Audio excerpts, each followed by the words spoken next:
tekniknya tanya jawab kawan. Tanya jawab. Tanya jawab aja. Kesempatan bukan kata-kata. Ya. Dicoba aja dulu apa? Iya, coba dulu.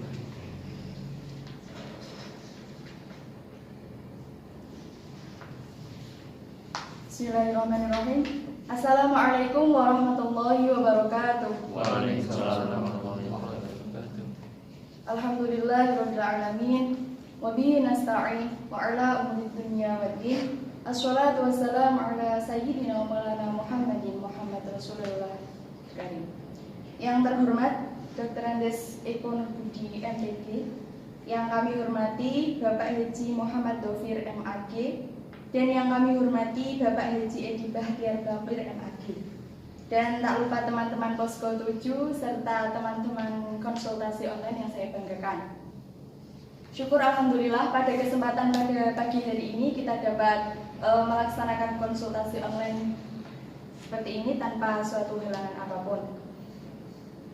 Di samping saya ada Bapak narasumber yaitu Bapak Eko yang akan menjawab beberapa pertanyaan dari teman-teman sekalian. Langsung sapa ya? Iya, silakan saja. Pertanyaan yang pertama Pertanyaan terkait dengan apa namanya?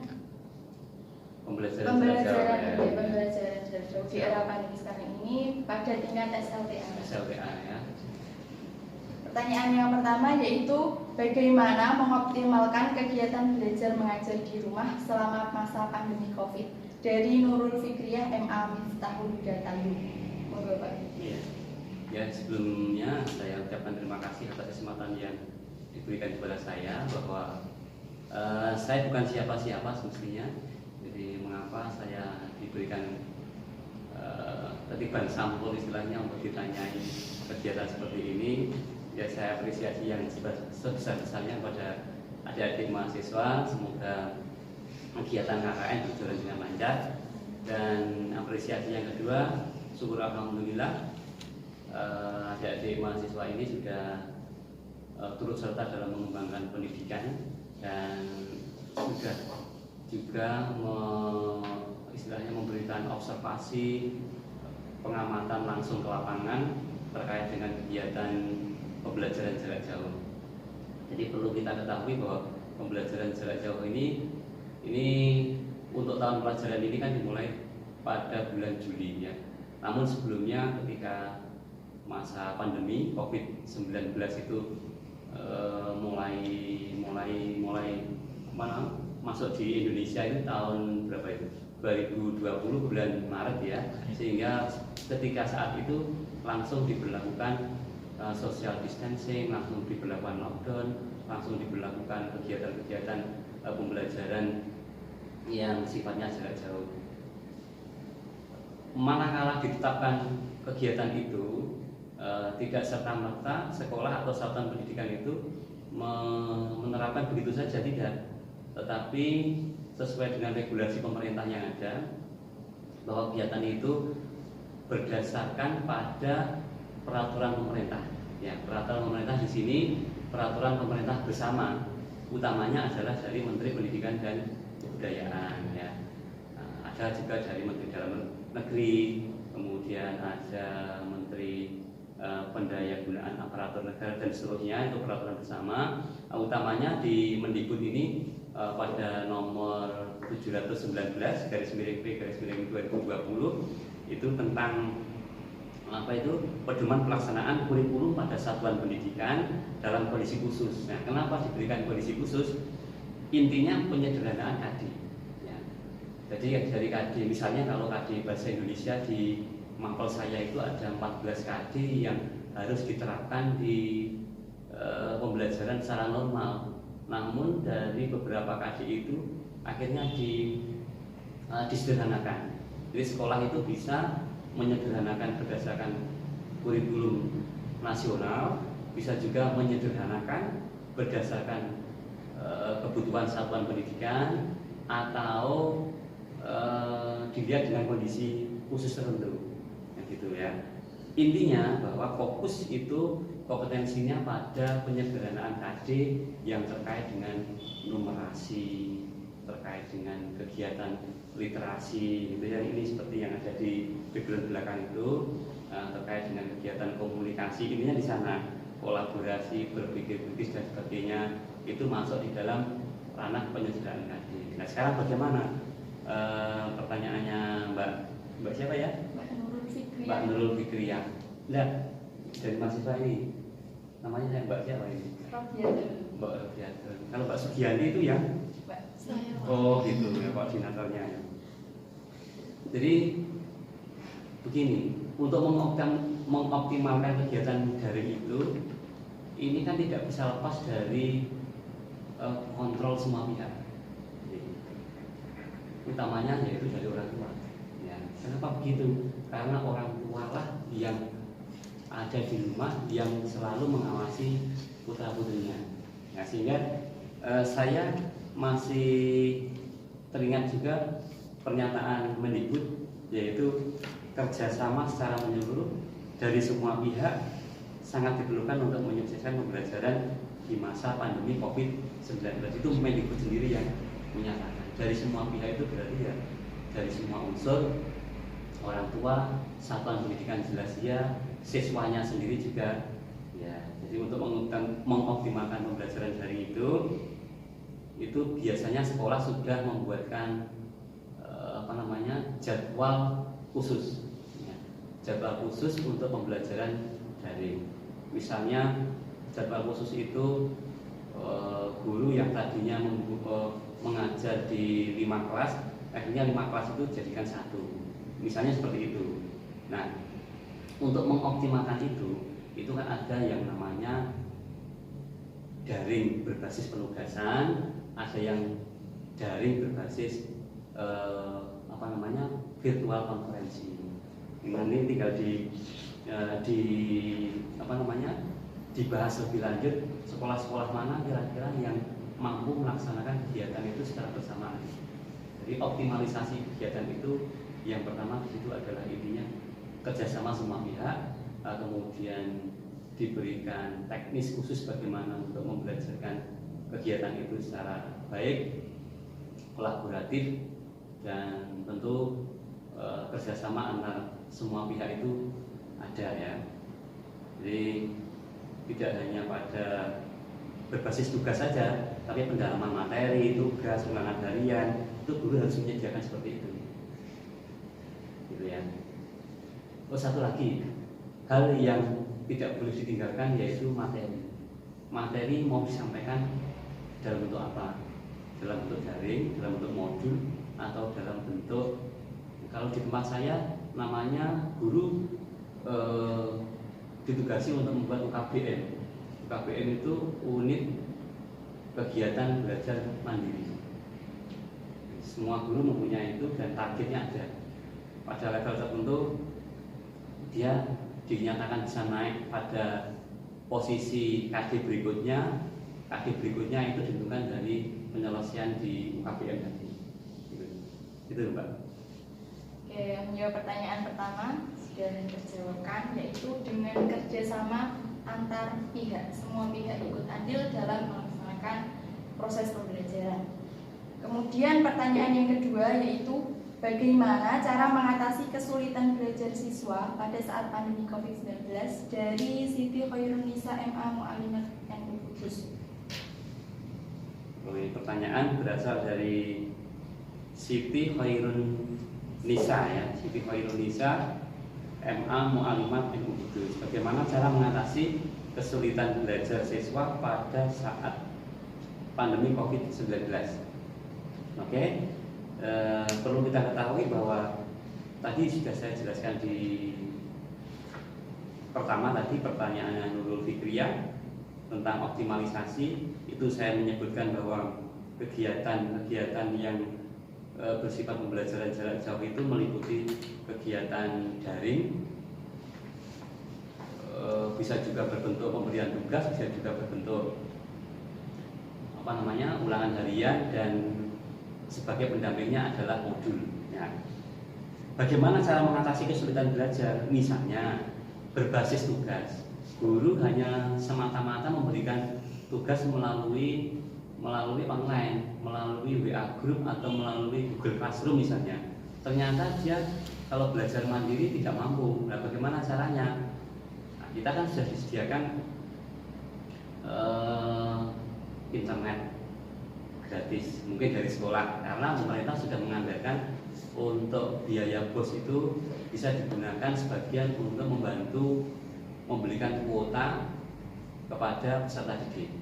Jadi, boleh nanti di bulan September, dulu pernah diberikan itu pada 2 bulan yang pertama, sudah pernah diberikan itu. Nah, ini akan diberikan kembali bantuan untuk membeli kuota. Nah, di sana jika ada kesulitan, anak-anak itu bisa browsing sendiri mencari penjelasan materi terkait dengan kesulitan belajar yang dialami oleh siswa. Misalnya mencari dan menemukan permasalahan belajar dalam jaringan, itu boleh.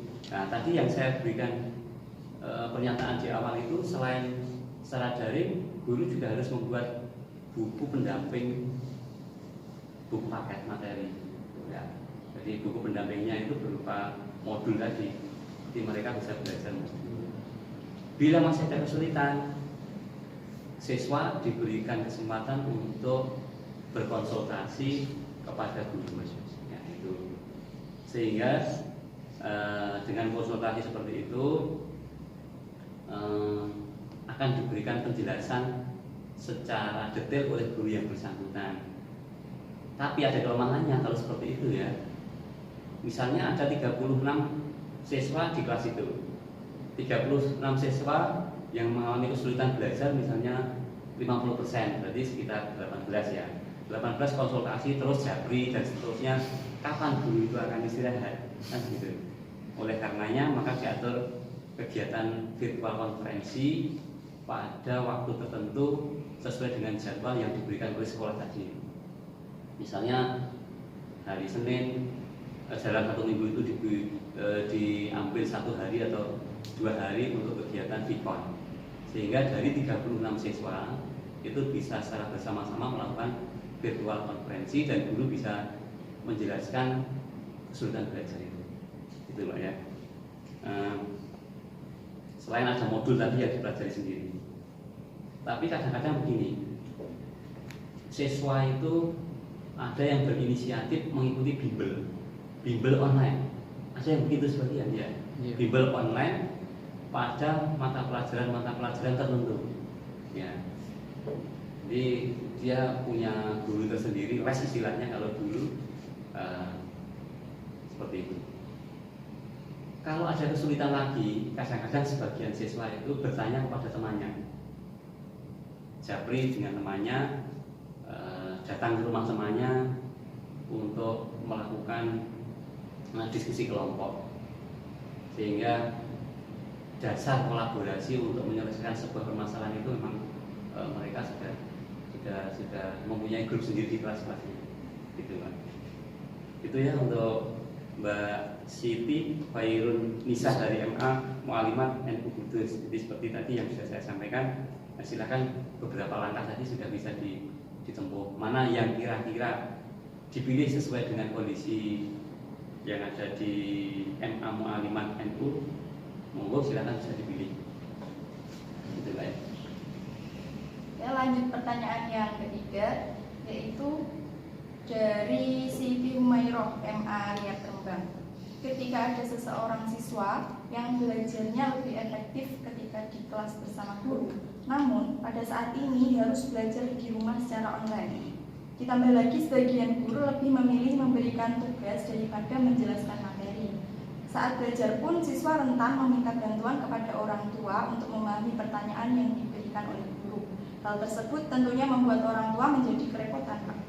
Nah, apa solusi yang tepat agar siswa tersebut bisa lebih mandiri dalam mengerjakan soal pada saat belajar daring, dan strategi apa agar siswa lebih mudah memahami penjelasan materi secara online?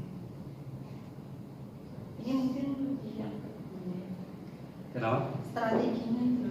Strateginya ya. Jadi solusi yang tepat agar siswa tersebut bisa lebih mandiri dalam mengerjakan soal. Ya, tidak bisa dipungkiri memang karena kegiatan daring itu kan kegiatannya yang memang tidak terkontrol oleh guru. Apapun bentuknya daring itu memang lebih tidak lebih baik dari kegiatan tatap muka. Ya, apapun platform yang digunakan, pelantar yang digunakan, daring itu macam-macam. Jadi ada Google Classroom, ada Google Meet dengan menggunakan WA Group, apalagi Zoom ya, terus yang agak banyak itu Microsoft Teams. Banyak sekali kegiatan, tapi itu tidak bisa mewakili peran guru di dalam kelas. Kenapa demikian? Karena proses pembelajaran itu tidak hanya ditentukan dari berapa cepat, berapa valid siswa mengumpulkan tugas. Tidak hanya itu saja. Jadi proses itu ternyata penting. Proses A, B, C, dia mulai melakukan sebuah pengamatan, dia mengerjakan sesuatu, dia berhasil menyelesaikan sebuah target, itu proses namanya. Nah, proses seperti itu tidak bisa diamati ketika kegiatan pembelajaran jarak jauh. Oleh karenanya, tadi sudah saya ungkapkan, peran semua pihak di sini harus dioptimalkan, terutama orang tua atau keluarga. Jadi kalau orang tua itu tidak sepenuhnya, saya tidak menjustifikasi seperti itu ya, artinya bahwa pendidikan orang tua itu tidak semuanya mumpuni seperti pendidikan anak-anak sekarang ini, kan tidak seperti itu. Jadi ada orang tua yang memang sibuk dengan kegiatannya masing-masing, ada orang tua yang bekerja terlalu larut, ada orang macam-macam ya, kegiatan orang tua itu bermacam-macam ya. Jadi saya tidak menyalahkan orang tua. Posisi anak yang sudah dewasa seperti ini, dia harus bisa mengambil perannya masing-masing.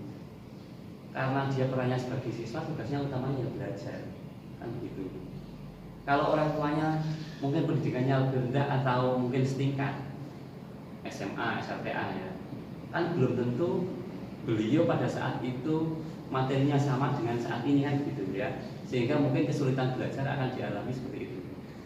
Namun untuk pendidikan yang jenjang bawah itu mungkin ya ketergantungan orang tua sangat utama, sehingga kalau ada konsultasi mengenai kesulitan belajar, peran orang tua itu pasti ada andil. Tapi untuk kegiatan pembelajaran daring di SLTA ini, saya kira peran orang tua untuk campur tangan menyelesaikan tugas anaknya itu persentasenya sedikit, tidak seperti di SD, tidak seperti di TK ya. TK tidak ada ya, TK malah sudah masuk ya. SD, MI itu peran orang tua untuk menyelesaikan tugas anaknya dan membantu menyelesaikannya itu sangat utama. Tapi di SLTA persentasenya kecil sekali. Nah, coba seandainya ini semua guru itu hanya memberikan tugas dan harus dikumpulkan dalam waktu tertentu. Misalnya dalam satu hari seperti ini ada 3 mapel, guru hanya sekadar memberikan tugas saja, tidak pernah melakukan kegiatan mengajar virtual konferensi ya, tidak pernah mengadakan kegiatan tatap muka secara online. Betapa repotnya siswa itu. Ya, mungkin andilnya yang di sini bukan orang tua, tapi mungkin guru bimbelnya ya, atau temannya. Tapi kalau sudah kecenderungan seperti itu, nanti akan timbul kebiasaan ketergantungan kepada temannya. Kalau sudah mengerjakan sekali dia terlambat, kemudian pekerjaan pertama itu dia menggantungkan ke temannya, nanti yang berikutnya seperti itu terus. Keberlanjutan untuk malas itu ada.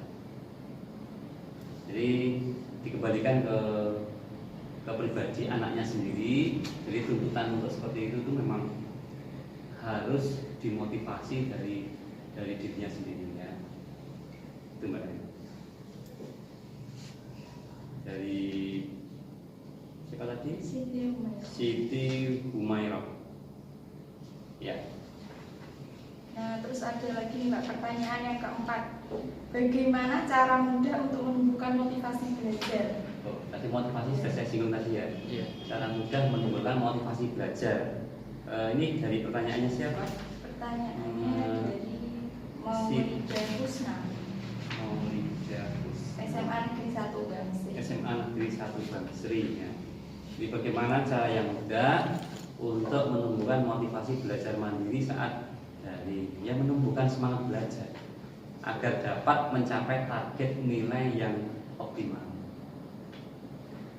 Guru itu Persatuan Pendidikan sudah menetapkan yang namanya kriteria ketuntasan minimal. Kriteria ketuntasan minimal itu syarat wajib bagi seorang siswa untuk mencapai target kelulusan.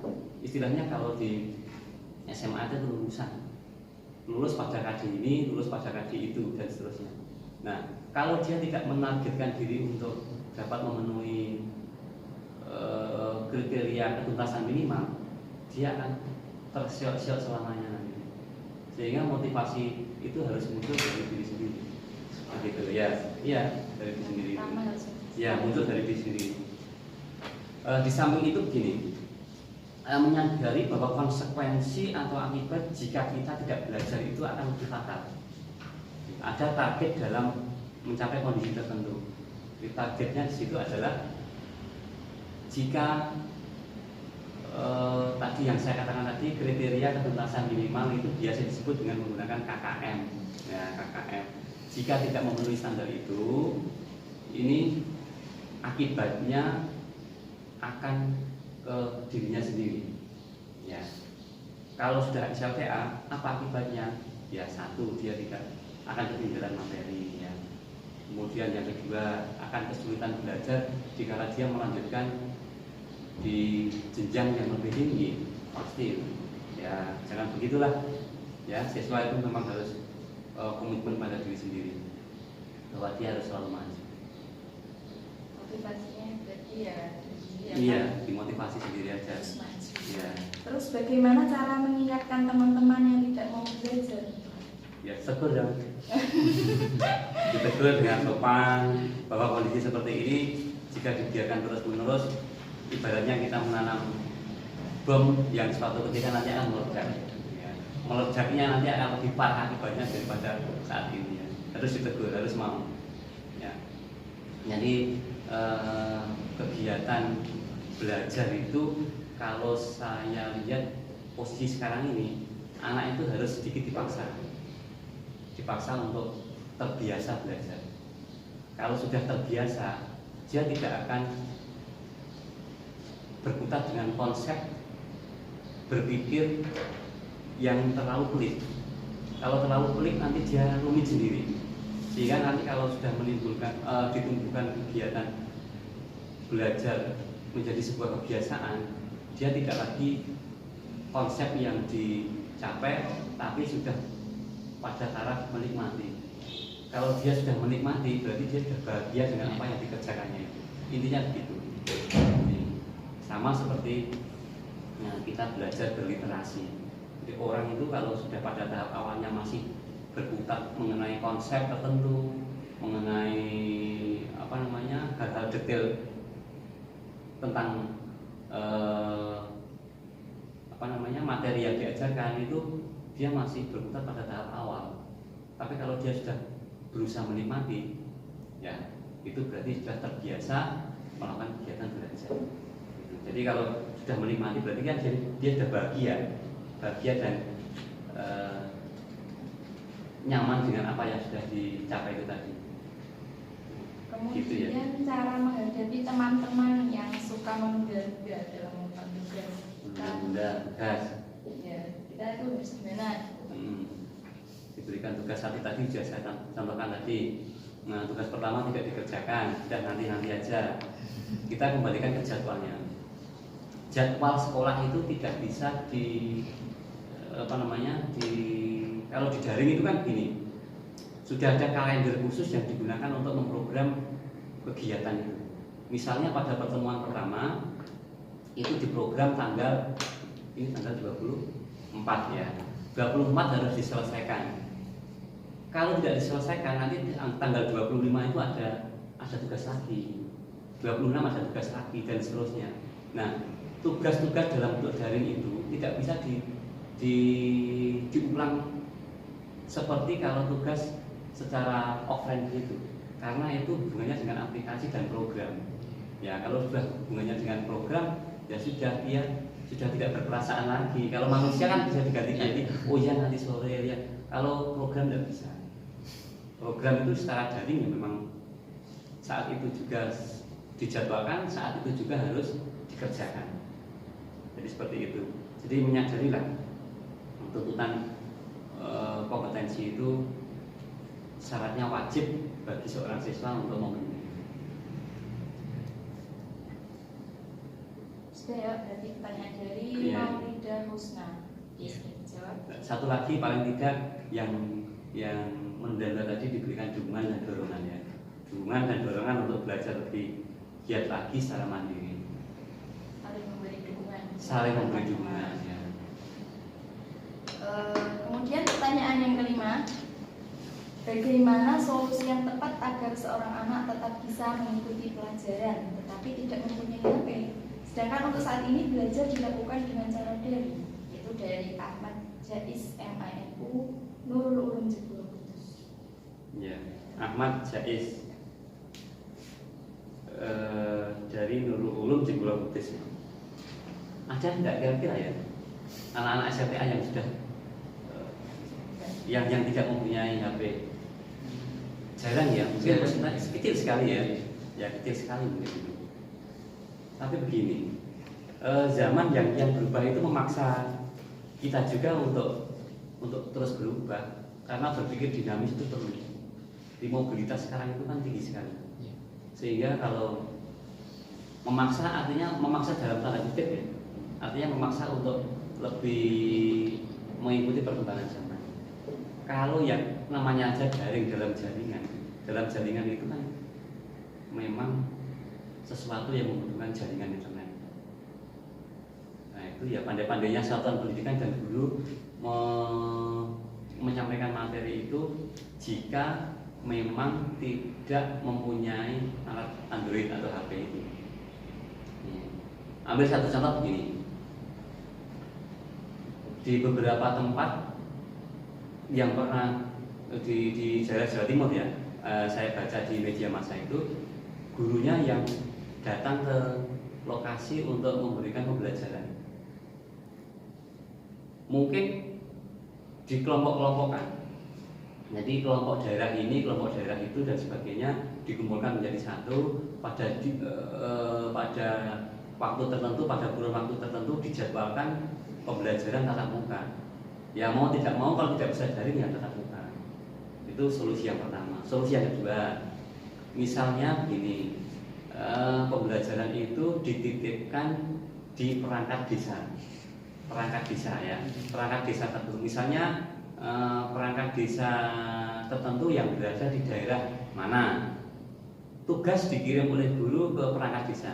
Kemudian pada waktu tertentu yang sudah ditentukan dan disepakati oleh guru dan siswa, tadi siswa mengambil tugasnya di perangkat desa tadi. Begitu juga untuk mengumpulkan tugas, sama. Jadi tugasnya diberi jangka waktu tertentu, dikumpulkan lagi lewat perangkat desa tadi. Karena perangkat desa yang saya maksud itu perangkat yang ada di lingkup atau skup desa. Kalau di balai desa mungkin terlalu jauh karena jangkauannya sangat luas ya. Kalau mungkin di perangkat desa langsung dimasuk di dukuh-dukuh di kampung-kampung itu seperti itu. Gitu. Itu cara yang kedua. Cara yang ketiga mungkin kalau tidak punya HP ya dengan menggunakan jasa pos, ya kan? Ya, jasa pos atau kiriman itu. Terus kira-kira ada nggak kalau seperti itu dan melaksanakan di antara tiga alternatif tadi? Kalau tidak mempunyai HP, tidak mempunyai internet, gitu ya. Kemudian yang keempat, solusinya di beberapa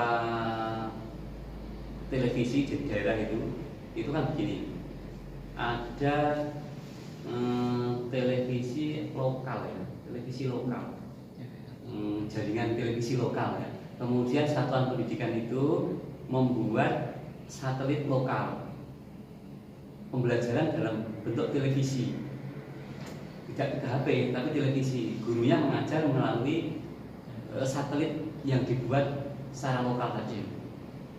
Ada yang seperti itu. Mungkin biayanya akan lebih banyak, tapi kan digunakan untuk secara menyeluruh ya, dalam skop yang sangat luas. Mungkin itu alternatifnya. Ada berapa alternatif tadi? 5 ya. 5. Bisa dititipkan ke perangkat desa, mungkin Bisa ke dititipkan RT. perangkat desa, RT ya. Kemudian kita mengambil di Pak RT tadi. Begitu juga untuk menyerahkan tugasnya dikumpulkan ke sana. Itu kalau kondisi yang memang sangat-sangat masuk di daerah 3T tadi ya. 3T itu ya Kecil, masuk dalam, terpencil. tertindas dan terlunta-lunta itu yang tidak mempunyai HP. Tapi harus diatur kontinuitasnya. Yang penting kegiatan belajar itu berjalan. Dan begini, target dari pemerintah itu tadi di awal sudah saya sampaikan, diberikan penyederhanaan. Penyederhanaan itu begini, KD-nya disederhanakan, tuntutannya juga disederhanakan. Jadi tidak seperti kegiatan tatap muka bahwa siswa harus menguasai sekian materi dalam kurun waktu tertentu. Tapi ada penyederhanaan materi-materi khusus yang memang sangat urgen dan kompleksitasnya perlu disampaikan, itu yang diberikan. Baik, terima kasih Pak Fajar ya. Pertanyaan dari Ahmad Jais. Ahmad Jais ya, Dari Madrasah Nurul Ulum. Aliyah. Oke, belum. Pertanyaan selanjutnya, pertanyaan yang keenam, yaitu dari Ainun Naim MA Bang. Saat pandemi COVID ini, belajar mengajar dilakukan secara online. Hal ini secara tidak langsung menuntut orang tua untuk memfasilitasi anak dengan HP. Padahal perekonomian orang tua tentunya saat ini ikut terdampak. Ketika sudah diberikan sebuah HP, anak lebih menyukai game daripada mengikuti pembelajaran. Nah, bagaimana respon seorang guru ketika ada sebuah fenomena seperti kejadian seperti itu? Lebih menyukai game. Iya. Bagaimana respon seorang guru ketika ada sebuah fenomena anak malah lebih cenderung belajar, lebih cenderung bermain game daripada belajar. Ya mau diapakan lagi? Memang godaannya untuk HP Android ya seperti itu. Ya. Ada game. Ya, ada gamenya. Diatur waktunya lah, ya. Jadi masalah belajar daring itu memang berbeda dengan permasalahan yang dialami ketika belajar tatap muka.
sekali, panjang dan sangat insya Allah bermanfaat ya teman-teman. Ya. Saya selaku moderator di sini mengucapkan terima kasih kepada Bapak Eko telah menyediakan semuanya. Terima kasih dan wassalamualaikum warahmatullahi wabarakatuh. Waalaikumsalam. Assalamualaikum. Sukses semuanya ya, semoga Amin. banyak program yang dilaksanakan